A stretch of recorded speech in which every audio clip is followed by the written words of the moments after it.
So guys, आपका एक बारी फिर से स्वागत है हमारी एक और वीडियो में। और देखो यार, survivor series the war game से बैंड हो चुका है।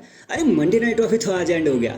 तो देखो यार, यहाँ पे पता है हम क्या करेंगे। यहाँ पे हम देखेंगे कि सर्वाइवर सीरीज के बाद डब्ल्यूडब्ल्यूई हमें और क्या प्रेजेंट करने वाली है, कौन सी राइवलरी आगे चलेगी, डब्ल्यूडब्ल्यूई कैसी स्टोरी लाइन बुक करने वाली है। लेकिन फिर भी अगर आपने मंडे नाइट या सर्वाइवर सीरीज में से कुछ भी मिस किया है तो भाई आपको वीडियो के दौरान ना आई बटन पर लिंक दिख जाएगा, जाके तुरंत से चेकआउट कर लेना। क्योंकि यहाँ पर हम पूरे सर्वाइवर सीरीज को अच्छे से कंक्लूड करने वाले हैं, उसको रेटिंग देने वाले हैं। तो वीडियो को एंड तक पूरा देखना और चैनल को अभी लाइक एंड सब्सक्राइब कर दो आप। और बाकी का हाल इंट्रो के उस पार। नाउ आप देख रहे हैं रेसलमैनिक्स एंड सब्सक्राइब करना तो बनता है।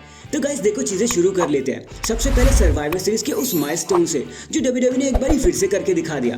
देखो यार, हुआ कुछ ऐसा कि डब्ल्यूडब्ल्यूई अभी तक जितने भी कनाडा में इवेंट करती थी ना, वहां पे बहुत प्रॉफिट उठता था। लेकिन इस सर्वाइवर सीरीज ने नॉट ओनली सारे सर्वाइवर सीरीज का रिकॉर्ड तोड़ दिया, बल्कि सबसे ज्यादा देखा जाने वाला इवेंट बन गया। यहाँ तक कि कनाडा में डब्ल्यूडब्ल्यूई ने आज तक जितने भी शोज किए हैं, ये शोज उन सबसे ऊपर निकल कर आया। और यही रीजन है कि क्यों डब्ल्यूडब्ल्यूई हाल फिलहाल में अपने टिकट के प्राइस और ऊपर करे जा रही है। भाई जब इस हिसाब से टिकटें बिकेंगी तो $1000 तो डब्ल्यूडब्ल्यूई $1,00,000 वाली टिकट भी बेच देगी। भाई बहुत तगड़ा सीन चल रहा है डब्ल्यूडब्ल्यूई में। तो कांग्रेचुलेशंस डब्ल्यूडब्ल्यूई इस माइलस्टोन को क्रैक करने के लिए। बाकी अगर देखो आप रेटिंग की बात कर रहे हो तो भाई अभी कंक्लूड कर लेते हैं। तो हमारे लिए मतलब ये तो हमारा पॉइंट ऑफ व्यू है, आपका अलग हो सकता है। तो हमारे हिसाब से हम सर्वाइवर सीरीज को देना चाहेंगे सिर्फ 6.5 स्टार्स। देखो हम बताते हैं क्यों। सबसे पहले तो अगर आप जरा भी रेसलिंग को फॉलो करते हो ना, तो आपको एक सेकंड में पता लग जाएगा कि सर्वाइवर सीरीज में कौन जीतने वाला है, कौन हारने वाला है। मतलब पूरा का पूरा show ultimate completely predictable show था। इस वजह से जरा सी हाइप खराब हो गई। और हाँ, अगर यहाँ पर बड़े स्टार्स नहीं होते ना तो हम 6 स्टार भी नहीं देते। लेकिन चलो डब्ल्यूडब्ल्यूई ने डिलीवर तो करके दिया। बाकी चलो वॉर गेम के बारे में बात कर लेते हैं। तो सबसे पहले हम वुमेन्स के वॉर गेम के बारे में बात कर लेते हैं, जहाँ पे टीम रिया ने टीम मॉर्गन को फाइनली हरा दिया। लेकिन सवाल तो ये उठता है कि इसके बाद आप क्या देख सकते हो। तो यहाँ से 2 स्टोरी लाइन निकल कर आ रही हैं। देखो सबसे पहले तो डब्ल्यूडब्ल्यूई एक स्टोरी लाइन कैरी करेगी, जहाँ पे हमें ये देखने को मिलेगा कि आखिर जेड कारगिल को बैक स्टेज में कौन मार गया, स्मैकडाउन में उनके साथ धमाल किसने मचा दिया। अभी तो लोगों का ये कहना है कि शायद वो बेली ने किया होगा या फिर वो किसी और ने किया होगा। कुछ का तो ये तक कहना है कि ये खुद बियंका ब्लेयर ने कर दिया, ताकि वो अपने टैग टीम टाइटल को छोड़कर वुमेन्स चैंपियनशिप की तरफ जा सके, न्यू वुमेन्स यूएस चैंपियनशिप की तरफ जा सके।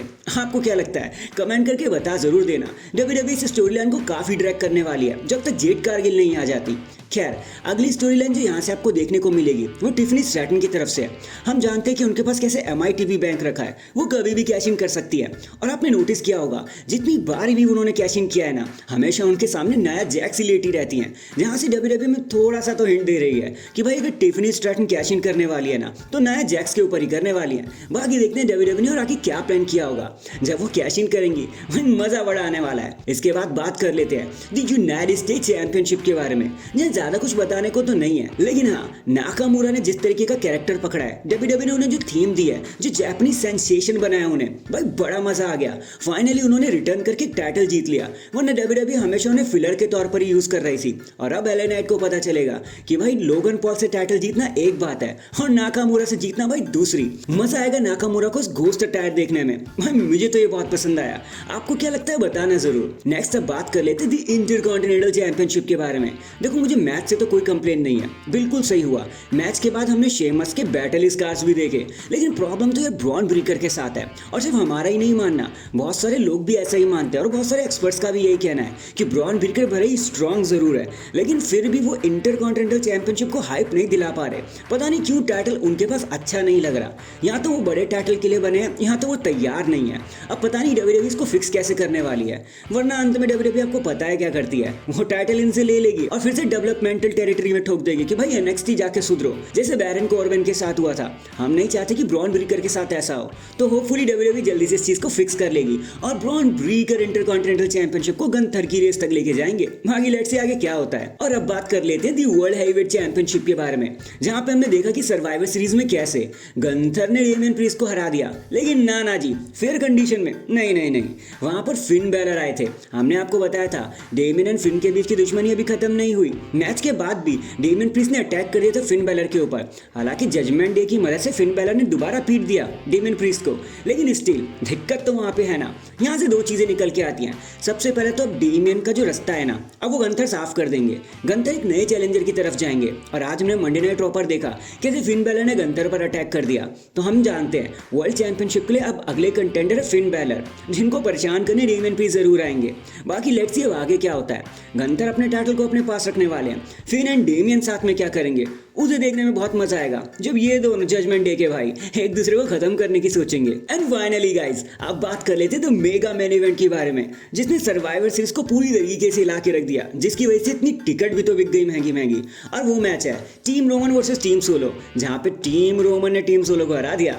लेकिन गाइस देखो यहाँ पे भी एक कैच है, अगर आप ध्यान से इस मैच को देखोगे ना तो ये इतना खास नहीं था। जो एपिकनेस फील होनी चाहिए थी सोलो और रोमन के बीच में वो हमें देखने को नहीं मिली, थोड़ा सा मैग्नीट्यूड मिस हो गया। वो तो अच्छा है कि सोलो की तरफ से जेकब एंड ब्रॉन्सन ने पूरा मैच संभाल लिया, वरना काफी डाउन जा रहा था ये मैच। हालांकि हमें पहले से ही पता था रोमन जीतेंगे, लेकिन फिर भी डाउन जा रहा था और तो जेकब और ब्रॉन्सन ने कमान संभाल ली।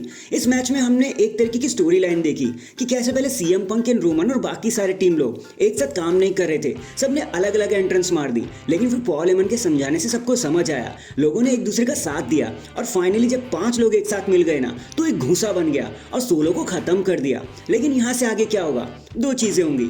सबसे पहले तो ये कि अब हमारे Paul Heyman the wise man दोनों को काउंसिल करते हुए नजर आएंगे। मतलब वो सीएम पंक के भी दोस्त है और रोमन के भी दोस्त है, जहां पर ब्लड लाइन के साथ वो एज अ वाइज मैन दिखेंगे और सीएम पंक के साथ द पॉल हेमन गाय दिखेंगे। बस ऐसा ही कुछ हमें देखने को मिल जाएगा वहां पे। मतलब दोनों की तरफ से अब पॉल हेमन एकदम फ्री हो चुके हैं। और देखो जरा भी कंफ्यूज होने की जरूरत नहीं है। अगर आपको रेसलमेनिया 29 याद हो तो वहां पे भी कुछ ऐसा ही हुआ था, जहां पर पहले तो रेसलमेनिया 29 में सीएम पंक के साथ आए थे पॉल हेमन और फिर उसी रात में ब्रॉक लेसनर के साथ भी हमें पॉल हेमन दिखाई दिए थे। वैसी कंडीशन हम इस बार भी दिखाने वाले हैं। रोमन एंड सीएम पंक की दोस्ती हो चुकी है। बाकी अगर आपने मैच को और ध्यान से देखा हो तो भले ही रोमन रेस ने इस मैच को जीत लिया, वॉर गेम को कॉन्कर कर लिया, अपनी ताकत दिखा दी, लेकिन उसके बावजूद भी उलाफाला अभी भी सोलो के हाथ में है। जिसका मतलब साफ है रोमन को ट्राइबल चीफ बनने के लिए उस उलाफाला माला की जरूरत है, जिसके लिए उन्हें 1-on-1 फाइट करनी पड़ेगी सोलो सिकोवा के साथ। मतलब ये सब अभी तो खत्म नहीं हुआ। बाकी लेट्स सी डब्ल्यूडब्ल्यूई से कैसे कंडक्ट करना चाहेगी। और इसी फ्राइडे ने स्मैकडाउन में आपको बहुत कुछ जानने को मिलने वाला ब्लड लाइन के बारे में, तो जरा भी उसे मिस मत करना।